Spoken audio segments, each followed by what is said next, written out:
Oi, meu povo! E aí, como é que vocês estão? Tudo bom? Espero que sim, gente. Hoje eu tô aqui para contar para vocês um breve relato bem pessoal sobre algo que eu descobri na minha vida, no meu relacionamento, que mudou toda a dinâmica, todo o jogo da minha socialização em família. Eu descobri, contar para vocês, que o meu esposo tem autismo e TDAH. Ele porta os transtornos. E descobri como, me tornando especialista. Como vocês sabem, eu sou enfermeira e aí eu já sempre fui apaixonada pelas práticas integrativas e complementares em saúde. E fiz alguns cursos nessa área, já comecei a atuar, como enfermeira e terapeuta. Cuidado em saúde, educação em saúde, é basicamente assim o que eu fazia. E aí acrescentei a constelação familiar sistêmica, o reiki, a acupuntura, outras práticas. E aí eu fui convidada para ser preceptora de saúde mental. Me apaixonei, eu já era apaixonada pela saúde mental. É dentro da saúde mental que a gente consegue atuar com as práticas integrativas e complementares em saúde de uma forma muito efetiva. Então, foi um casamento perfeito, assim, foi uma indicação da vida, tipo, ó, é por aí. E aí eu fiz minha especialização em psiquiatria e saúde mental. Sou pós-graduada em psiquiatria e saúde mental. Especialista, Enfermeira psiquiátrica. E estudando e observando as questões do meu marido, eu descobri que ele tinha TDAH. Quando eu fui falar para ele isso, conversar com ele me falou que ele já tinha sido diagnosticado desde a infância, mas que ficou por isso. Não tinha feito tratamento, não tinha feito terapia. E estudando mais ainda, entendendo mais sobre o mundo, da neurodivergência, eu entendi que o diagnóstico dele é misto, tem autismo também. E aí, explicou várias dificuldades que a gente tinha aqui no dia a dia. Eu vou contar para vocês algumas dessas dificuldades. E eu partilho isso aqui porque eu tenho certeza que existem outras pessoas, outras famílias que passam pela mesma situação, que são famílias mais que especiais, que têm neurodivergentes. E muitas vezes a gente olha para a questão só dos filhos, se os filhos têm. Mas e o esposo? E a esposa? Como que fica isso? Como que fica o relacionamento da pessoa que tem o autismo ou o TDAH? Enfim, aí eu compartilho para que a gente possa somar. Aí eu quero que vocês me contem aqui se vocês passaram por isso, conhecem alguém que passa, ou se alguma das características você já vai identificando aí, porque vai que está acontecendo na sua casa também, você nem sabia, assim como eu, Casei sem saber, gente, descobri depois. O que eu sabia? Eu sabia que ele era adicto, então ele já tinha problema com vícios, mas era algo que ele resolveu, ele se trabalhou, fez terapia, fez tudo que era preciso para resolver antes de casar. Só que aí eu não sabia que o vício, a adicção, era só a ponta do iceberg. A questão mesmo era os transtornos não tratados. E o que isso gera no nosso dia a dia? Uma das coisas, assim, que é bem complicado é a questão dele não conseguir expressar emocionalmente o que ele realmente deseja, por exemplo. Não conseguir comunicar de forma clara, é muito difícil para ele, é complicado. E claro que isso vai gerando questões, gente? Porque toda mulher, ela quer que o marido e vice-versa também consiga expressar seus sentimentos. E para ele é complicado. É complicado também ele perceber os meus sentimentos. Agora, depois que a gente está juntando namoro e tudo mais, 11 anos juntos, ele já entende mais, ele já percebe mais, ele já aprendeu muita coisa. Mas ainda assim, ele percebe por se esforçar em perceber, não de maneira normal, como a gente olha e sabe, ou aquela pessoa ali não está se sentindo muito bem, está triste, está desanimada, qualquer coisa do tipo, ele não percebe. Tem reações exageradas, porque é uma briga constante entre o autismo e o TDAH, gente? Um problema que aconteceu bastante, até eu entender tudo, e aí hoje eu tô pagando o preço, por exemplo, quando a gente faz uma amizade, ou até na família mesmo, as pessoas convidam a gente para ir para casa, e depois eles esperam que a gente também convide para vir para casa, da gente, fazer uma refeição, sempre é muito baseado assim na alimentação. E aqui, toda vez que eu chamava alguém, meu marido dava uma crise. São muitas crises, gente. É a crise emocional daquela turbilhão de sentimentos, de emoções que ele não consegue lidar. Então ele reage sempre de maneira muito estranha.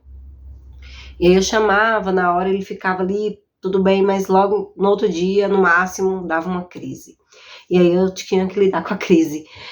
E aí eu parei de chamar as pessoas, e as pessoas me chamam, e eu não chamava de volta, eu só chamava se fosse para ir em algum lugar, ou fazer alguma coisa.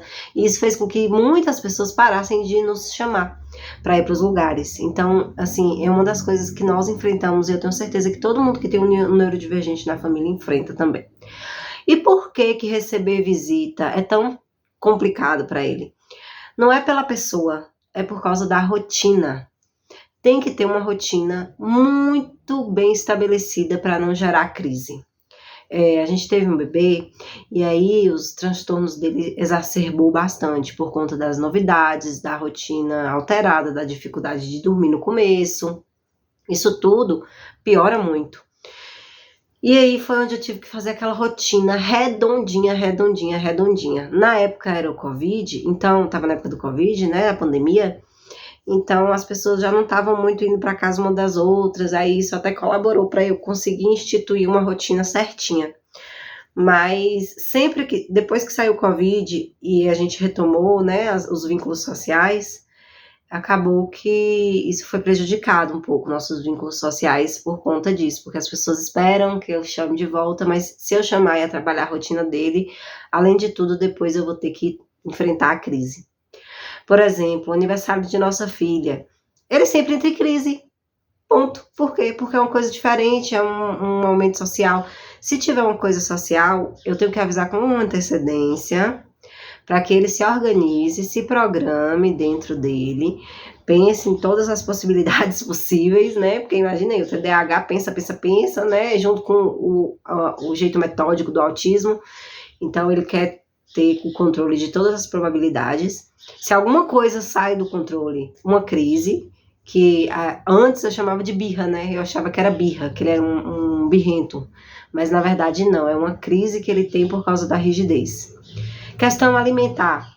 Hoje, eu não peço mais comida, é muito difícil. Quando peço é só algo que ele realmente gosta e come, porque senão não adianta, acaba que ninguém na casa come. E aí minha filha, por ambiência, aprende, né, vários hábitos. Outra questão também, peraí. O autista, ele quer sempre tudo certinho, o lado dele é autista, né? Sempre tudo certinho, sempre previsível, sempre controlado, rotina certa. E o TDAH, não, quer novidade, gosta de explorar e tudo mais. E fica um embate, porque ao mesmo tempo que tem que ter a rotina certa para não entrar em crise, tem um lado do TDAH que quer novidade, que deseja fazer novas coisas. Mas, então, é um cérebro que quem tem, né, esse diagnóstico misto, sempre fica um embate, porque é como se fosse um muito contrário ao outro. Um gosta muito das coisas sempre iguais e o outro quer sempre novidade. Então gera muito embate psíquico, muito embate interno. Eu percebo isso, assim. Enfim, a questão, né? Essas questões normais do esquecimento, de esquecendo de colocar uma coisa, daí vai, bota ali, daqui a pouco esquece, enfim, todas essas coisas assim. São muitos sintomas, gente, muitos sintomas. E as pessoas hoje estão com, até assim, na modinha de dizer que, não, tá tudo bem, tá tranquilo. Eu também tenho TDAH, eu também sou neurodivergente e tal, mas, gente, na prática, quem tem realmente enfrenta muitas dificuldades. Outra dificuldade também que eu percebo muito é que o lado autista quer sempre programar, mas o TDAH não consegue programar. Ou se programa, muitas vezes não consegue executar como gostaria. Aí, outra crise. E no final, quase tudo acaba em crise. Outra questão também bem complicada. O TDAH em si, ele gosta de falar muito, né? E o autista, ele gosta de falar muito também com quem conhece, com quem tem vínculo. Então, como o meu marido ele não forma muitos vínculos, né? Tem essa questão de social, com um pouco de dificuldade, ele se sente desconfortável socialmente, sempre que vai a um lugar que tem muita gente, ele fica desconfortável, a não ser que seja o pessoal ali conhecido, que se ele tiver algum comportamento que não seja esperado, o pessoal, tudo bem, já assim, meio que releva. Mas se não, ele fica muito rígido, sabe? Muito estressado por ter que pensar sobre toda a forma de comportar. E aí é sempre muito cansativo, muito estressante o sair para ambientes sociais. E ele acaba conversando sempre muito comigo, e mistura os assuntos, e fala muito rápido, e fala vários assuntos ao mesmo tempo, e aí às vezes eu não entendo, e aí ele fica chateado. Ou então a questão do hiperfoco, né? Que aí quando acaba a bateria social dele, ele vai pro hiperfoco, que é o jogo, e fica, pronto, acabou. Aí não tem mais ninguém no mundo, só o jogo. E aí de quem tentar tirá-lo do jogo, porque a questão do hiperfoco é o que gera um pouco de dopamina pro cérebro dele, né, gente? E aí tudo isso, todas essas dificuldades eu fui aprendendo e vendo no dia a dia. Entender sobre e trabalhar o autoconhecimento ajudou muito, muito, muito, muito. Ele, principalmente, para lidar, e eu também. Mas eu percebo hoje que eu tô de dentro, né? Porque uma coisa é você falar de fora, quando você não tem na sua família, quando você ajuda a incluir só como um papel de profissional. Mas outra coisa é falar de dentro.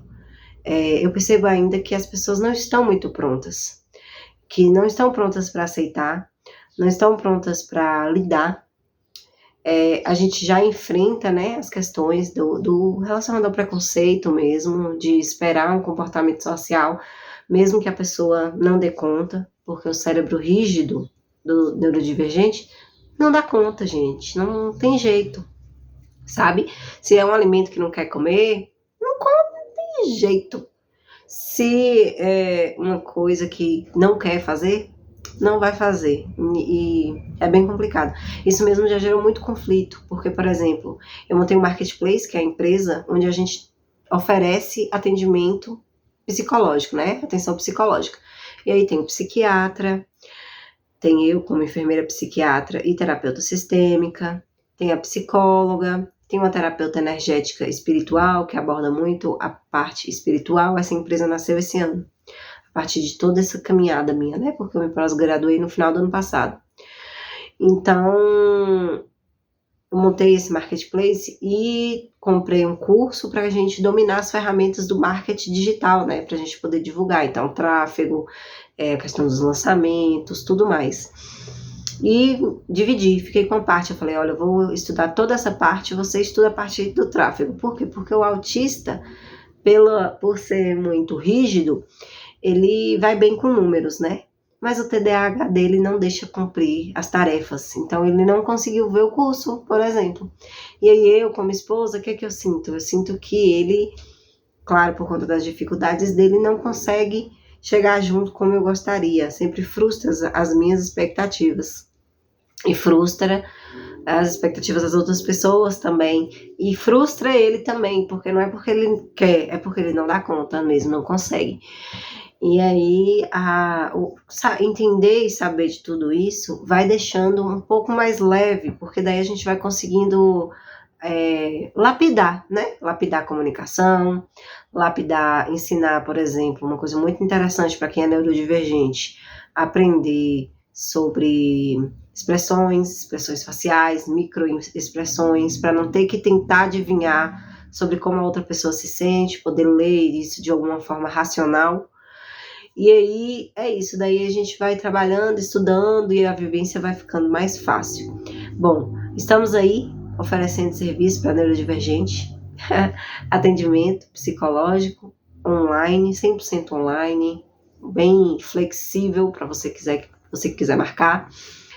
É uma equipe multidisciplinar e nossa equipe quase toda ou tem alguém na família que tem neurodivergência. Então, o psiquiatra, ele tem TDAH, eu tenho na família, meu esposo. A terapeuta energética também tem TDAH. e a psicóloga, ela não tem, mas ela tem muita experiência em lidar com esse público. E aí estamos aí para montar um protocolo para que, assim como na minha família, conhecer, saber, entender cada comportamento, cada dinâmica, diminuiu as crises, facilitou a comunicação, fez com que a gente se entendesse mais, eu consegui compreender mais sobre ele, sobre as dificuldades dele. Então, ajuda no dia a dia. Começar a tomar a medicação também correta que ele toma, fez com que desacelerasse mais os pensamentos, e aí a vivência vai ficando mais tranquila, porque como eu contei para vocês, quando minha filha nasceu, exacerbou tudo. Então a gente teve que olhar para isso. Quando a gente olha para isso, daí é que começa a vir as soluções, gente. É mágica? Não, é um aprendizado de quem convive, aprender, e é um aprendizado de quem tem saber também, que precisa mudar alguns comportamentos, o que dá para relevar, o que não tem como mudar e tem que aprender a lidar tranquilamente, enfim, tudo isso. E também eu tô com um projeto social aí que vai durar 4 meses, onde eu tô fazendo terapia comunitária quinzenalmente, em grupo, para quem é portador do TDAH ou autismo, né? Para quem é neurodivergente. Então, só tivemos um encontro, nós ainda teremos mais 8. Então, se você quiser participar, comenta aqui, eu quero, que eu vou entrar em contato com você e vou te mandar o link para você entrar no grupo e receber. O nosso encontro é no Zoom, toda quarta-feira às 16 horas. Esse é gratuito. Toda quarta-feira não, gente, perdão. Quinzenalmente, às quartas, 16 horas, tá? É um projeto social que me veio, né, eu senti de fazer. E aí agora estamos aí nessa linha de frente atuando também com neurodivergentes. E aí me conta aqui embaixo, você tem um neurodivergente na sua família? Quais são as principais questões que tornam mais difíceis a convivência? E quais as estratégias que vocês estão criando para poder transformar o dia a dia na família de vocês, tá? Conta aqui tudo. Fiz esse videozinho aqui pra gente bater um papo, né? Domingo de manhã, ó. Silêncio, ninguém em casa. Momentos raros para uma mãe de família, né? Só quem é sabe. E aí eu resolvi compartilhar com vocês esse depoimento sincero do meu coração, porque eu sei que as minhas dificuldades também é a dificuldade de muita gente e que a gente pode se ajudar e que para a gente consiga mudar e transformar, a gente precisa falar, né? Então é isso. Tamo junto, um beijo e até o próximo vídeo.